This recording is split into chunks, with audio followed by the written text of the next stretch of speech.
Assalamualaikum warahmatullahi wabarakatuh. Perkenalkan, nama saya Emi Ningsi dengan NIM N1C122034. Saya dari jurusan Ilmu Sejarah Fakultas Ilmu Budaya Universitas Halu Oleo. Di sini saya akan membawakan materi tentang sejarah Kerajaan Sriwijaya di Indonesia. Berdirinya Kerajaan Sriwijaya. Sekitar tahun 650 Masehi munculnya Melayu di daerah Jambi, Sumatera sebagai pusat perniagaan. Hal itu tidak mengherankan oleh karena letak Melayu pada waktu itu berada di tepi pantai dan dekat dengan Selat Malaka. Sedang di depannya terdapat daratan pulau-pulau kecil yang melindungi perairan Melayu, sehingga Melayu merupakan pelabuhan yang baik untuk disinggahi kapal-kapal yang berlayar melalui selat tersebut.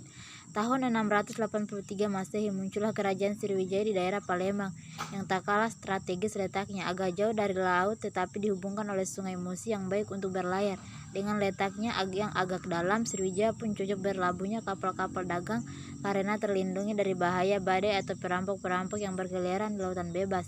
Berdasarkan penelitian dan studi yang dilakukan oleh J.L. Moines, Sriwijaya mula-mula berpusat di Kedah, kemudian pindah di daerah pertemuan Sungai Kampar Kanan dan Batang Maha di daerah Muara Takus. Di tempat tersebut terdapat situs Sriwijaya yang berupa Candi Muara Takus.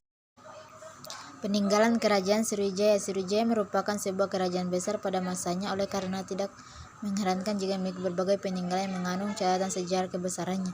Di bawah ini adalah peninggalan Sriwijaya berupa candi dan prasasti. 1. Candi Muara Takus. Dari berita cindi dikatakan bahwa ibu kota Sriwijaya berada di daerah Katulistiwa. Karena Muara Takus berada di daerah Katulistiwa, Moens menduga di situlah ibu kota.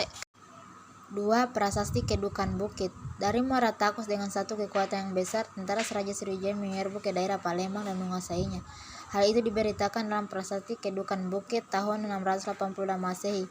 Kedukan Bukit berada di tepi Sungai Talang dekat Palembang. Prasasti tersebut berhuruf Pallawa dan berbahasa Yunani kuno.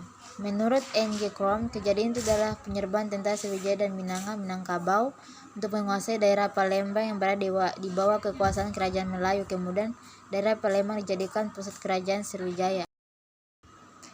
3. Prasasti Talang Tua. Prasasti Talang Tua sebelah barat kota Palembang yang berbahasa Melayu kuno dengan huruf Pallawa tahun 684 Masehi menceritakan tentang pembuatan Taman Sisestra atas perintah Puntahiang Sri Joinayatsa untuk kemakmuran semua makhluk. Di samping terdapat doa dan harapan yang menunjukkan sifat agama Buddha. 4. Prasasti Telaga Batu. Prasasti Telaga Batu dekat Palembang berbahasa Melayu kuno dan tulisan Pallawa. Isinya adalah kutukan-kutukan terhadap siapa saja melakukan kejahatan dan tidak taat kepada perintah raja. Prasasti tersebut adalah setelah Raja Sriwijaya menguasai daerah Palembang, maka raja berusaha meraih simpati penduduk wilayah baru ini dengan mendirikan taman yang dapat menyenangkan hati penduduk. Tetapi akhirnya gejala yang menentang politik Raja Sriwijaya itu ketahuan juga, sehingga raja mengeluarkan ancaman terhadap siapa saja yang berani menentang raja dan tidak taat kepada perintahnya. Prasasti Kota Kapur. Prasasti Kota Kapur ditemukan dekat Sungai Menduk di Pulau Bangka di bagian barat dan berangka tahun 686 Masehi. Prasasti Kota Kapur berisi kutukan kepada mereka yang berbaja dan tidak tunduk setia kepada raja akan celaka. Pada prasasti itu dikatakan pula bahwa Sriwijaya akan menghukum bumi Jawa yang tidak tunduk kepada Sriwijaya. Adapun yang dimaksud bumi Jawa adalah kerajaan Tarumanegara yang merupakan saingan bagi Sriwijaya dalam perniagaan.